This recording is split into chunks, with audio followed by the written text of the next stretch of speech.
Hi everyone, it's Natalie here. Welcome. So this is day 2 of the gratitude challenge, at least as far as I'm doing it.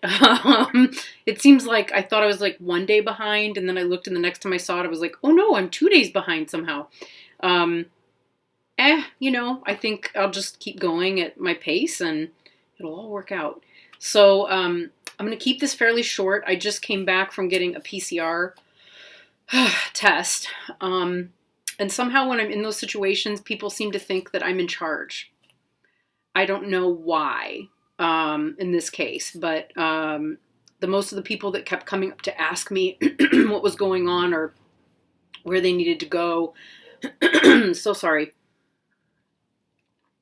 were immigrants, and they wanted to communicate with me this close to my face.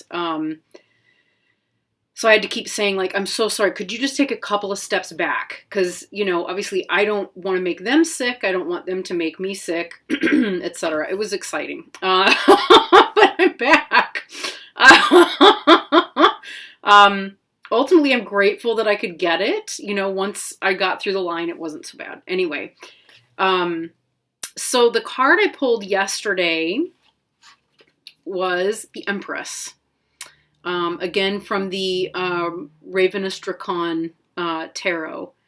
This is interesting because this particular Empress does not, in the book, she doesn't, I feel like it offers enough of what you would get for it from a traditional Empress interpretation to make it work. But she doesn't mention any of the traditional associations of the Empress. I don't know why.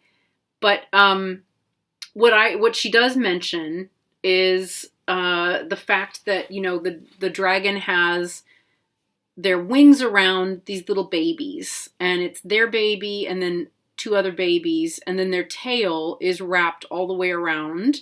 And Beth Salonen writes that, that tail is there to whip away any potential threats that might come to get the babies.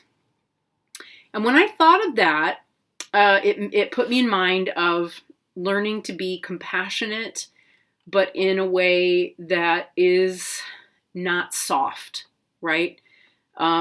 Wrathful compassion, which is something I don't think I really started to wrap my head around as a practitioner, like properly at all. Maybe until 2018. And there was a point in time, no, that's not true. That's not true.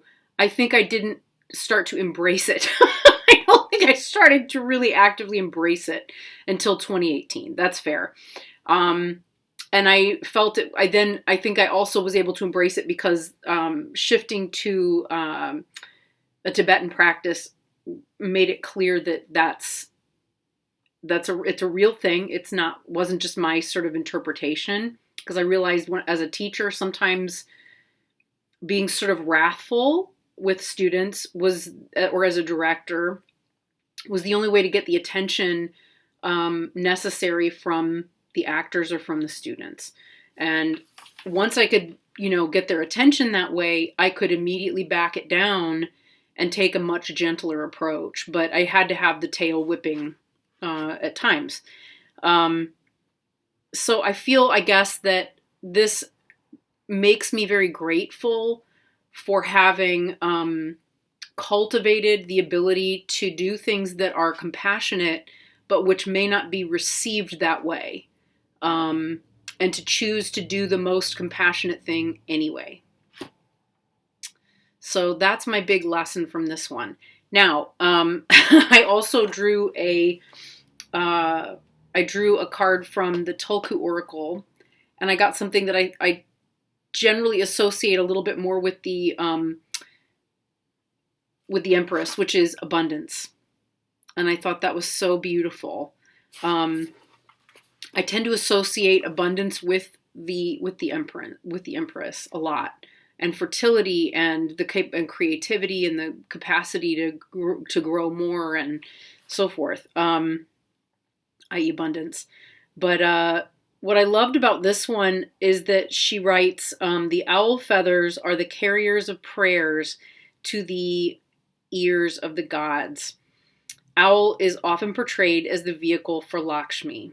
So the first deity that I ever worked with in my meditation practice was Lakshmi, because of the mantra that was given to me by my teacher. And anyone who knows me knows the importance of owls. Right there by my pinky next to the Buddha, that's my Grandma Jones's owl. She's now in spirit, but yeah, owls have always been a thing because of my Grandma Jones, and also I just have a thing with owls. I just love them. I really, really love them. And I also am somebody who finds feathers constantly. If something is on my mind, if I'm contemplating something really deeply, often there will be some sort of an answer in the form of a feather. And so that caused me to really, again, be more able to feel compassion and, gratitude towards, just towards spirit and spirit helpers, and to feel grateful for what my practice is able to bring to me. It also put me into a better space for recognizing the actual physical abundance that's around me as well. And I actually spent more time really looking at, what do I have? Look at all this stuff. Look at all the things. Look at all the ways in which I'm able to carry forward, even in moments where it seems like it isn't that abundant because there's not a lot of money in the bank, but whereby there is still tremendous abundance and potential. And that felt really good. So, yeah.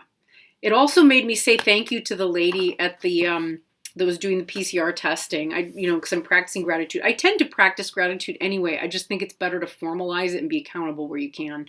But there was a lady, the lady that was doing the PCR swabbing. God bless her. I mean, she was so cheerful and, hey, how you doing? You doing all right? Have a seat. And the least I could do was the first thing I did was thank her, first of all, just for being there. Because who wants to stand around and PCR test strangers and stick swabs up their nose all day, right? Like, that's not exactly what anyone wants to do when they wake up in the morning. But she was there doing it so willingly and so gently and efficiently, and there was still care in everything she did. So I thanked her. I said, I'm so grateful that you're here. Thank you so much for being willing to do this and stick a swab up my nose. And I think my candor generally made her laugh. So as soon as I realized she was open to laughing, I just kept cracking jokes because, man, you got to have something to keep you going, don't you? So there we go. All right, friends. So I hope you're all doing well, and I'm feeling okay. Nothing brilliant, nothing new to report, just about the same. But Henry's at daycare today because I felt like he needed a break and he needed to go have fun. So I'm kind of missing him, but I know he's having a better time at daycare. Anyhow, tons and tons of love to everybody. And again, thank you, Jen, for the gratitude challenge because it's so helpful. All right. Lots of love, everyone. Bye.